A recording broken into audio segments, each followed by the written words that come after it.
To another episode of the couple who reads. ഇന്ന് നമ്മൾ നമ്മുടെ മന്ത്ലി റീഡ് അല്ലാത്ത വേറൊരു ബുക്ക് വായിച്ചു. ആ ബുക്ക് വായിക്കാൻ നമുക്ക് റീസണും ഉണ്ട്. ആ റീസണെ കുറിച്ച് സംസാരിക്കാനും ആ ബുക്കിനെ കുറിച്ച് സംസാരിക്കാനുമാണ് ഇന്ന് നമ്മുടെ episode. Yes, so another special video episode. അപ്പോൾ August 3 ആമസോണിൽ ലൈവ് വരുന്ന കാര്യം ഞങ്ങൾ കഴിഞ്ഞ വീഡിയോ പറഞ്ഞിരുന്നു. അതിൻ്റെ ലിങ്കും ആ ഡിസ്ക്രിപ്ഷനിൽ കൊടുത്തിരുന്നു. ആ ലൈവിന് ആസ്പദമാക്കി കുറച്ച് ബുക്ക് ഞങ്ങൾ വായിക്കേണ്ടതുണ്ടായിരുന്നു. അങ്ങനെ ഞങ്ങൾ വായിച്ച ബുക്കാണ് stories from dumbed bits, written by Latha Susan and AI. Yes, AI. അതാണ് ഇതിൻ്റെ ഏറ്റവും വലിയ ഹൈലൈറ്റ്. ഈ 3 ബുക്കുകളും is known as the first ever AI powered book that published in India. അപ്പോൾ ഓരോന്നും പറയാം. നമ്മൾ വായിച്ച ബുക്ക് ഇതാണ്. അപ്പോൾ let start from this one അല്ലേ? Right. So stories from dumbed beds. അപ്പോൾ പുറത്ത് രാജ്യങ്ങളിലൊക്കെ ഈ ബെഡുകളൊക്കെ ഡംപ് ചെയ്യുന്ന കുറേ ഏരിയ ഉണ്ട്. ആ ഏരിയയിൽ ബെഡുകൾ അങ്ങോട്ടും ഇങ്ങോട്ടും സംസാരിക്കുന്നതാണ്.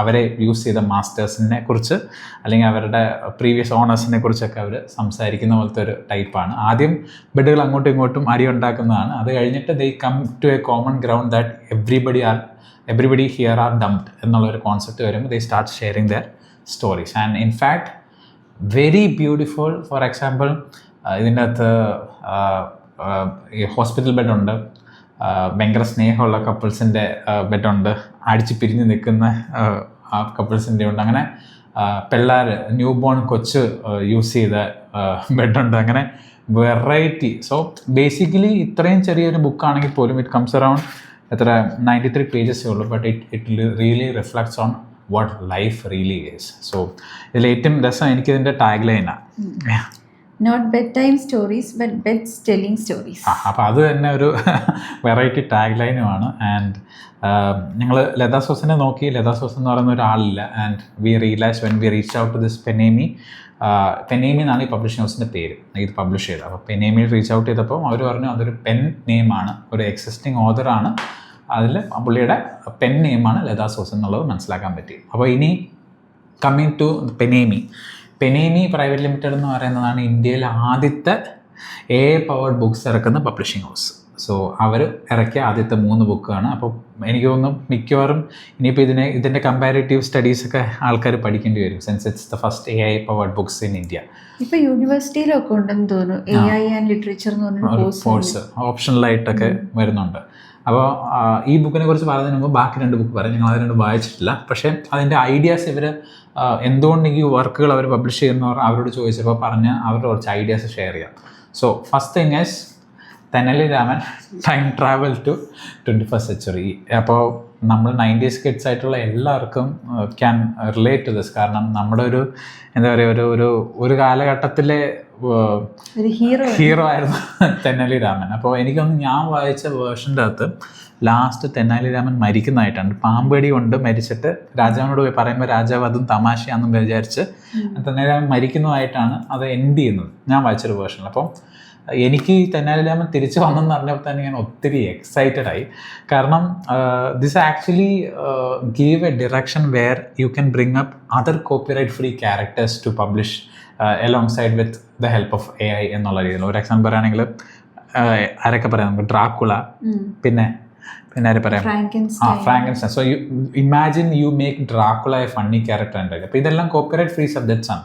അപ്പോൾ അതുകൊണ്ടാണ് അവർ ഈ വർക്ക് തെനാലി രാമനെ വിളിച്ചത്. തെനാലി രാമൻ ഒരു കോപ്പിറൈറ്റ് ഫ്രീ സബ്ജക്റ്റാണ്. സോ അങ്ങനെ ഇറക്കാമെന്നുള്ളൊരു ഐഡിയ ആണ് ഇതിനകത്ത്. ഇതിനകത്ത് ഏകദേശം എത്ര കഥയുണ്ട് ഇതിനകത്ത്? 55 സ്റ്റോറീസ് ഉണ്ടെന്നാണ് പറഞ്ഞത്. 55 സ്റ്റോറീസ് ഉണ്ടെന്നാണ് ഇതിൻ്റെ ആമസോണിൽ കണ്ടായിരുന്നു. 55 സ്റ്റോറീസ് ഉണ്ട്. 55 ഷോർട്ട് സ്റ്റോറീസ് പോലെയാണ് സെറ്റ് ചെയ്തേക്കുന്നത്. അതിൻ്റെ പ്ലബ് വായിച്ചോ. Tenali Raman travels through time, exposing scams, unravelling deception and proving that wit never ages. ഓ, ആടിപ്പൊളി, രോമാഞ്ചം.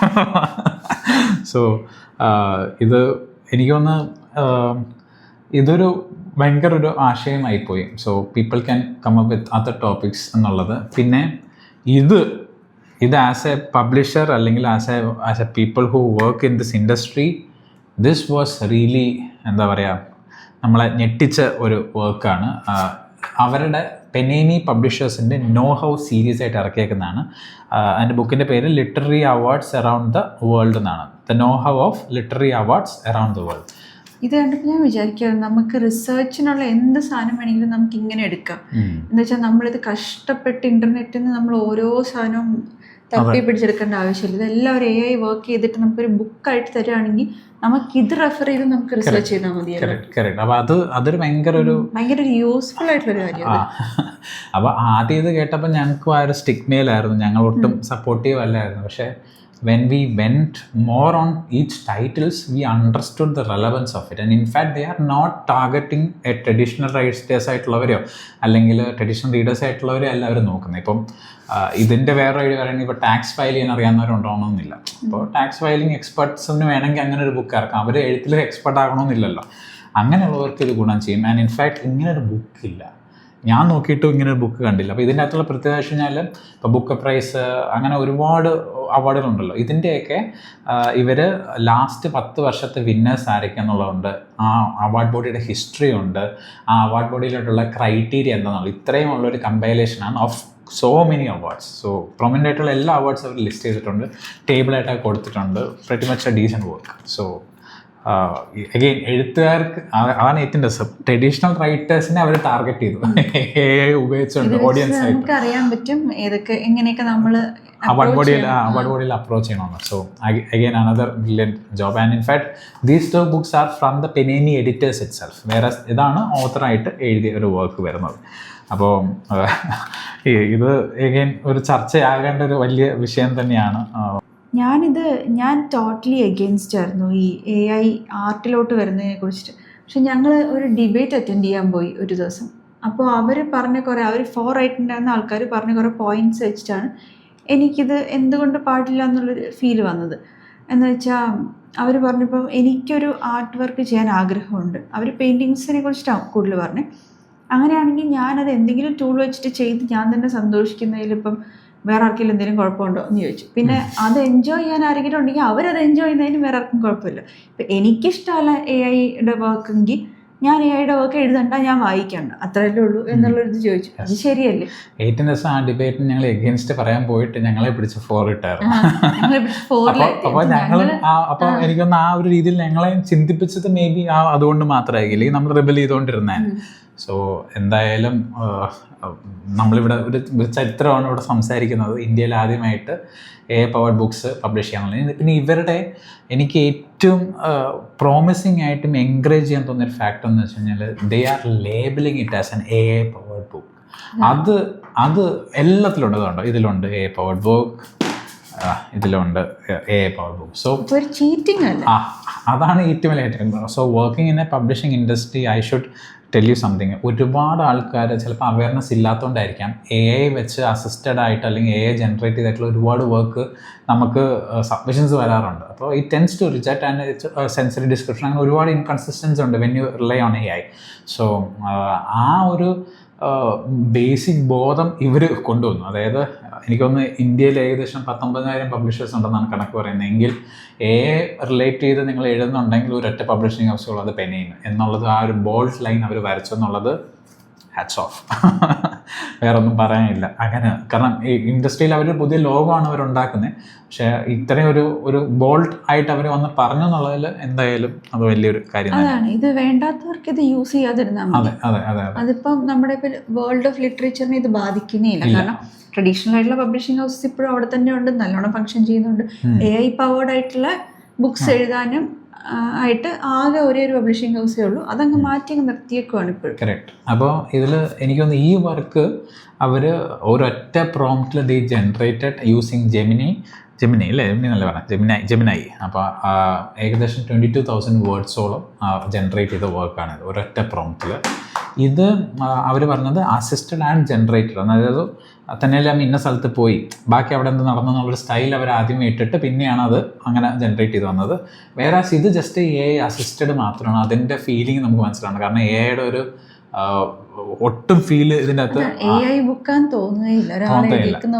അപ്പോൾ അവ ശരിക്കും യു ക്യാൻ ചീറ്റ് എന്നുള്ളത് ദർ ഇസ് ദെയർ. അപ്പോൾ അതിനൊരു ഒരു എന്തായാലും ഒരു ഫുൾ സ്റ്റോപ്പ് വേണമായിരുന്നു. എന്നാൽ എനിക്ക് തോന്നുന്നു ഒരു പരിധി വരെ ഇവർക്കത് കഴിയുമെന്ന് വിചാരിക്കുന്നു. And I have even heard ചില എഡിറ്റോറിയൽ ടീംസ് അതിനെ ഹ്യൂമനൈസ് ചെയ്യുന്ന ആൾക്കാർ വരെ ഉണ്ട് എന്ന് കേൾക്കുന്നുണ്ട് AI കൊണ്ട് വരുന്നവരെ. So you have a legitimized entity to publish if you rely on AI. അപ്പം കഴിയുന്നതും എഴുതാൻ പഠിക്കുക, വായിക്കുക, അങ്ങനെ പബ്ലിഷ് ചെയ്യാൻ നോക്കുക. പക്ഷേ സ്റ്റിൽ ഇപ്പോൾ ഇതുപോലെ നോ ഹൗ സീരീസ് അല്ലെങ്കിൽ കോപ്പിറൈറ്റ് ഫ്രീ സബ്ജക്ട്സ് ഇങ്ങനത്തെ എന്തെങ്കിലുമൊക്കെയാണ് നിങ്ങളുടെ എക്സ്പെർട്ടൈസ് എങ്കിൽ you can try it out പെനേമി. ഇത് നമ്മുടെ ഒരുപാട് സമയം ലാഭിക്കാനുള്ള ഒരു കാര്യമല്ല ശരിക്കും.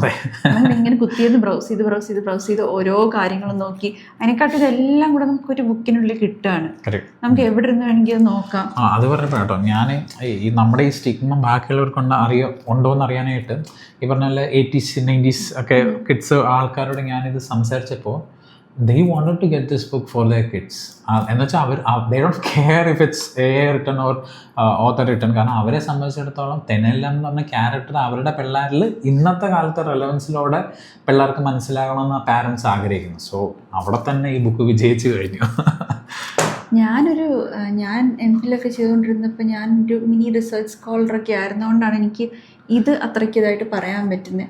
കാരണം ഞാൻ ഒത്തിരി ഇങ്ങനെ റെഫർ ചെയ്ത് ഇന്റർനെറ്റ് മാത്രമല്ല ബുക്സും, എന്നാലും ഇന്റർനെറ്റും ബുക്സും എല്ലാം കൂടി റെഫർ ചെയ്ത് ആ സമയത്ത് എനിക്ക് ഞാൻ ആഗ്രഹിക്കുന്ന കാര്യങ്ങളെല്ലാം ഒറ്റ ബുക്കിൽ കിട്ടിയിരുന്നെങ്കിൽ എന്നൊക്കെ എനിക്ക് തോന്നിയിട്ടുണ്ട്. അപ്പോൾ അതെനിക്ക് ഇത് കണ്ടപ്പോൾ എനിക്കത് ഭയങ്കര. പിന്നെ എനിക്ക് തോന്നുന്നു കുറച്ച് ഞങ്ങൾ ആൾക്കാരോട് റിസർച്ച് ചെയ്തിട്ടാണ് ഈ ഒരു ഈ ഒരു സെഷൻ ചെയ്യുന്നത്. അപ്പോൾ എനിക്ക് മനസ്സിലായ ഒരു ആസ്വാദനത്തിൻ്റെ കാര്യത്തിൽ ഒരു ക്രിയേറ്ററിന് എത്രമാത്രം അത് എൻജോയ് ചെയ്യാൻ പറ്റുമെന്ന് എനിക്ക് അറിയില്ല. കാരണം വെച്ചാൽ ഒരു എക്സാമ്പിൾ, ഇതിപ്പോൾ എഴുതിയ ആൾ മറ്റുള്ളവർ വായിക്കുന്നതെന്ന് പറയുമ്പോൾ ശരിക്കും നമ്മൾ കഷ്ടപ്പെട്ട് എഴുതി വന്ന ഒരു പ്രോഡക്റ്റ് വേറൊരാൾ വായിക്കുന്ന പറയുമ്പോൾ കിട്ടുന്ന ഒരു സുഖം ആ ക്രിയേറ്ററിന് കിട്ടണമെന്നില്ല. കാരണം അതാണ് എൻ്റെ ഒരു ഫൈൻഡിങ് ആണ്. അത് that can vary from person to person പക്ഷേ ഞങ്ങളുടെ ഒരു സർക്കിളിലുള്ള ആൾക്കാരോട് ഞങ്ങൾ സംസാരിച്ചപ്പോൾ that is one thing that I see that set apart why you shouldn't use AI എന്നുള്ളത് എനിക്ക് തോന്നിയ ഒരു കാര്യമാണ്. ഒരു ക്രിയേറ്ററിൻ്റെ ഒരു എൻജോയ്മെൻ്റ് ഉണ്ടല്ലോ, അത് അത്രയും കിട്ടണമെന്നില്ല നമ്മൾ AI വെച്ച് എഴുതി കഴിഞ്ഞാൽ.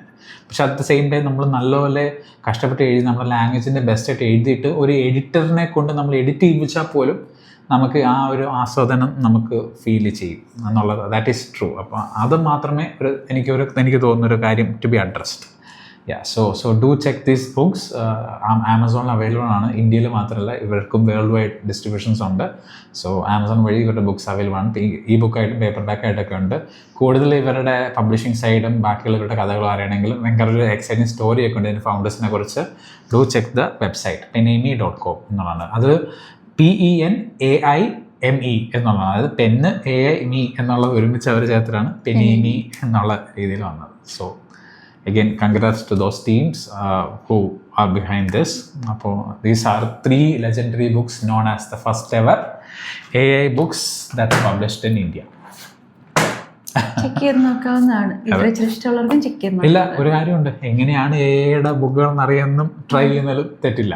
അപ്പോൾ ട്രഡീഷണൽ ആയിട്ട് ബുക്ക് വായിച്ച് വരുന്നവർക്കും ട്രൈ ചെയ്ത് നോക്കാവുന്ന ബുക്കാണ്. അത് ഒരു ക്യൂരിയോസിറ്റി ഉണ്ടാവുമല്ലോ അവരുടെ ഇഷ്ടം പോലെ. Okay, so that's all for today. അപ്പോൾ 3-ാം തീയതിയുടെ